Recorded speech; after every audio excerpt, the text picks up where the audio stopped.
I may have went down a rabbit hole and one evening ordered myself some ghosts and pumpkin candle molds. So it is about time I put them to use and not just leave them sitting in the crafty stash. Hands up who does that. They see something on Pinterest or on Google or wherever, and before you know it, you're buying candle molds at 12 at night. Making candles is quite easy, but you probably, if you've never made them before, you may have to get a few items. You're going to need a mold of choice, which I will link to in the description. You will need suitable wicks, so you need wicks that are suitable for the mold that you're using. You're going to need something to heat up your wax. You could use a double boiler, but I have this silver jug that is my candle making jug, and I use that on my hob. And you're going to need wax. I find soy wax is handy if you're a beginner, and also paraffin wax is handy for beginners too, although it's not as nice and healthy versus using soy wax. Later on I did insert a beeswax wax melt tutorial. You can use beeswax, but it's going to be way more expensive because beeswax for candle making is really expensive. You can have a quick look online and see what wax is suitable for you. I actually found a bag of paraffin wax from years ago and I want to use it up, so that's what I'm going to be using today. While my wax is melting, I am preparing my molds and I'm going to be inserting the wick. Now, the ghosty molds that I got, they're made from like this lovely thick rubber, but there was no hole for the wick to go through. So I poked a teeny tiny hole at the top so that I could pull the wick through the top, because they're poured, I don't know if you can see from the mold, but they're going to be poured upside down and then they're going to set. I'll take the mold off and then it will be the right way up, but for some reason the molds didn't come with a little hole to put the thread of the wick through. You also don't have to use a candle mold like this. I just want to make ghosts and pumpkins. I do have some other videos on the channel where I was making candles and I did teacup candles. I also made larger candles made out of cut wine bottles. So if you want more inspiration, you can just head to the DIY playlist. You'll have to scroll back a little bit because they're from last year, but you'll find more videos there. Your wax will melt surprisingly quickly, so it can be tempting to just whack it on to the highest heat setting. I find putting it on a medium heat and just letting it slowly melt gives me time to set up whatever it is I'm going to be popping them into with the wick. But it also stops the wax from overheating, so the wax can overheat really quickly. And this can be an issue if you're going to be adding some essential oils or some scent. Because what can happen is, if the wax is too hot, you're just going to burn off your essential oils and you're not going to get as strong of a scent. So if you've made candles before and they haven't smelt as strong, that could be a reason why if you didn't check the temperature. A lot of the DIY candle making kits that you see on the likes of Amazon and stuff, they actually come with this handy thermometer, but you can use a food one. However, if you do use a food one, do not stick that in the chicken's bum after. Once it's used for crafting, it stays in your crafty stash. Once I have added some essential oils, I went for apple and cinnamon because I absolutely love that scent this time of year. I gave it a good stir in and then I started pouring into my molds. I started with the ghost ones because I wanted to just use a clear candle colour. I didn't add any colourant. However, once I had poured the ghosties, I wanted to experiment and I picked up some candle colorant. They are just flakes of wax in a colour, so candle dye. And I wanted to do some orange pumpkins. Now this was my first time to experiment with the candle dye and I think I went a bit heavy handed. I wanted orange and I got red, but I reckon if I had just gave myself some more time to play around with the colours, I would have nailed the colour. Also, the pumpkin moulds that I got, when I took them out, which you'll see, they look like mandarins. And I was like, okay, I have to be very careful with these because you could easily accidentally eat one of them because it looks like a mandarin. Also, with the leftover wax, I made some wax melts because I also got a mold that had little leaves on it, which I thought was really sweet. But I just want to give a little heads up and a safety disclaimer. They look like sweets. They look like sweets. So when I took these out of the molds, once they were done, you'll see them, like I styled them with the candles and then I put them up. I put them away because I'm just afraid. As soon as I saw them, I was like, my niece and nephew are going to think that they're sweets. And they also smell like apple and cinnamon. I just want to give that caution because it's something I thought of when I was making the video. So if you do make them, keep them away from littles, and also just be careful when it comes to candle making as well.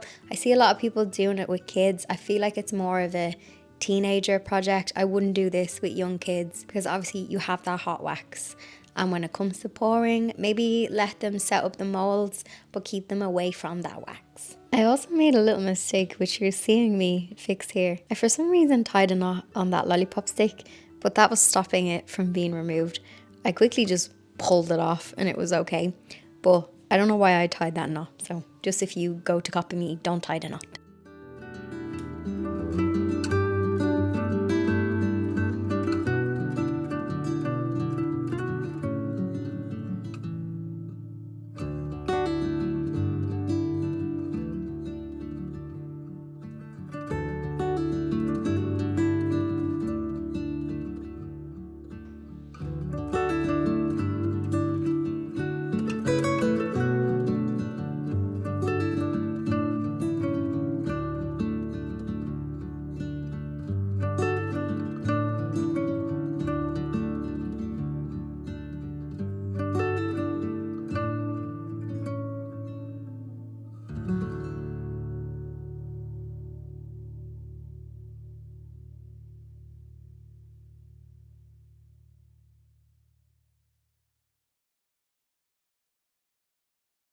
Let's make some wax melts. These are so easy to make and you can make loads from one batch. I'm going to be using beeswax and I'm going to be using coconut oil, and then I have some essential oils and I have a cute pumpkin mold. Of course I do.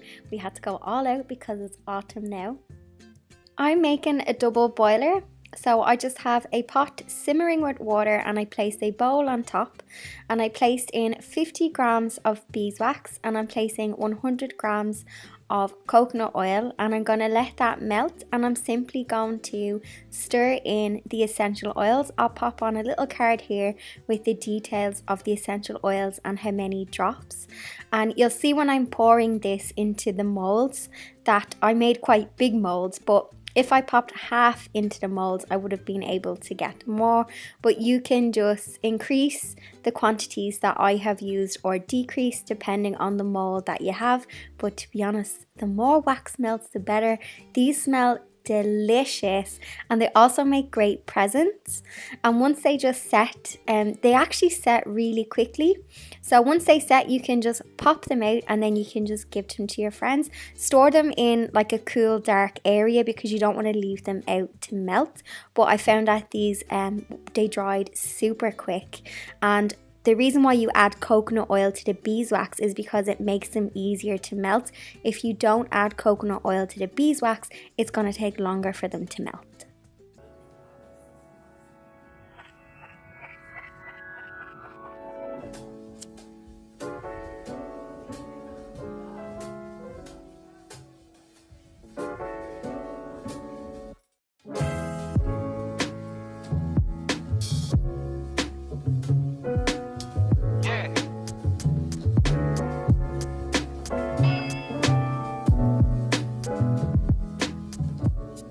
Hello, I need your Halloween costume help. Okay, I want to go, first of all, I went to see Beetlejuice with my niece and nephew. And when I was watching Beetlejuice in the cinema, I was like, there's my outfit.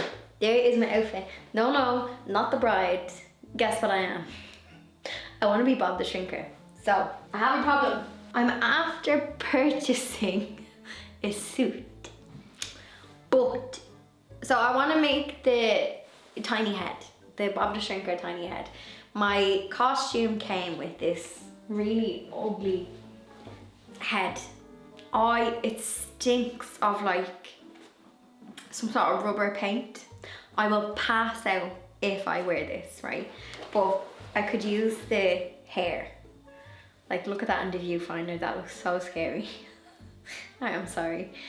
So what I want to do is make a head and stick it on a hairband, and then that would be the thing. However, my suit didn't come with, like, I thought it was going to come with extendable height. So it came with a jacket, trousers, shirt, came with the tie, and came with the little Bob the Shrinker name tag. If you haven't seen Beetlejuice, iconic. And it's very autumnal because the little town as well. Actually, after I went to see Beetlejuice in the cinema, I watched it, I think it's on Netflix, and I was like, oh, the nostalgia. because I was a kid. So I think that came out in the... Did it come out the year I was born? Did it come out in 1988? But anyway, when I was watching it as a kid on the telly, so like mid-90s, I was terrified of it. So I finally rewatched it as an adult and I wasn't as scared. So the problem I have is my suit jacket for Bob the Shrinker. Can you see in the mirror behind? So it fits me perfectly. I got a small man's. I probably should have gotten like a large. But what I need to do is, what I was hoping was it would have the extendable shoulders so I could wear it and use like, I was thinking of using armbands.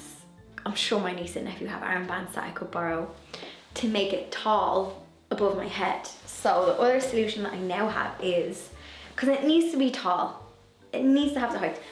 The other solution is I make the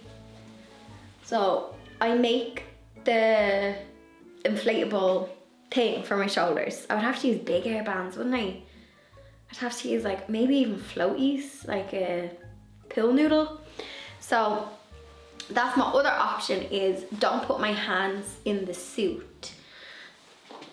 Can you see? If I don't put my hands in the suit and then I need to add the height here. Let me see. Sorry, I know it's annoying when people look in the viewfinder, but you are my mirror. So I should have got a medium because then I would have more give in the suit jacket. Also, I ordered this off eBay just one night when I was like, yeah. I ordered this off eBay. So my short will be around here. I would look out of the hole between the shirt. Obviously I can unbutton it. And then the tiny head will be a hairband, I was thinking. So put the tiny head on a hairband. I was just gonna get a skull out of Deals and turn it into Bob the Shrinker. What am I asking you? Yes, I'm asking you, what way do you think I should extend the jacket?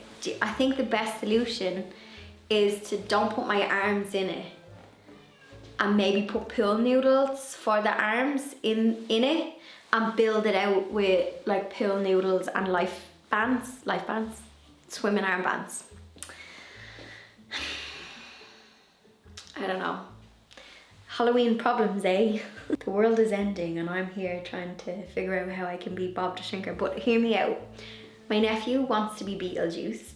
My niece wants to be the bride. Her mum wants to be the mam. What's her name? And that's 4 of us and I'm Bob the Shrinker. So we are gonna look so cool for Halloween. And also, because my niece and nephew are small, and obviously, I mean, I'm tiny, I'm 4'11" and 3/4. But if you can imagine it, like they're obviously small in comparison to me, like they're 7 and 8. So they'll look small and I will actually look like a Bob the Shrinker who's supposed to be really, really tall. Because I'll be next to them. Like, I will walk to their school, you know, on like, I think the Friday before they finish for the midterm break. I think on that Friday they get to dress up in their costumes. I will go with them. I will be that aunt. So yeah, what else is in it? It's just, yeah, the trousers are okay. Like, I better try the trousers on because a small man, I'd be fitting into a small man. So there's like yellow bottoms, which I can put them up nice and high-waisted. And then it's a shirt and tie. So I don't know if you've seen Beetlejuice. I have been looking online to see if anyone else has been able to do the height thing. But of some people, first of all, the Bob the Shrinker costume just sold out everywhere. I got this off eBay. It took forever to come. I bought it in September, like. And then there was outfits in America. I could not find one in Ireland. There was outfits in America and they did come with they look like they were inflatables, but they were extra tall and they were on the person's shoulder. But it was proper made with the height. So I don't know, this is it's a very random problem, but yous are so good when it comes to giving me solutions, whether it's a decor solution or my Halloween costume solution. You guys are on the ball. So I don't know, let me know. I will let you know if I figure something out. I might do like a, I don't think this warrants a whole video, but I might do a little short or something if I manage to figure it out. So anyway, I appreciate all your input. Let me know in the comment section. That is me, just a little short and sweet little craft video. I got those little, another late night purchase. I was like, ooh, I'll buy ghost candle molds. So I just wanted to do like a little DIY. So at least my niece and nephew, I was saying in a decorating video like for autumn, that I don't really do the kind of scary things, because honestly, if I was to stick skeletons and stuff in my house, they'd freak me out. Imagine waking up and coming downstairs to that in the middle of the night. No, I'm sorry. So I made the little ghosty candles and the pumpkin candles, which strangely look like mandarins, to get me off the hook. So I'll be like, if my niece asks, I do have ghosts, but they're cute. So anyway, I will see you in the next one. If you're new, say hello in the comment section. Welcome, hit the subscribe, cheeky thumbs up for my regular viewers, and I'll see you in the next one.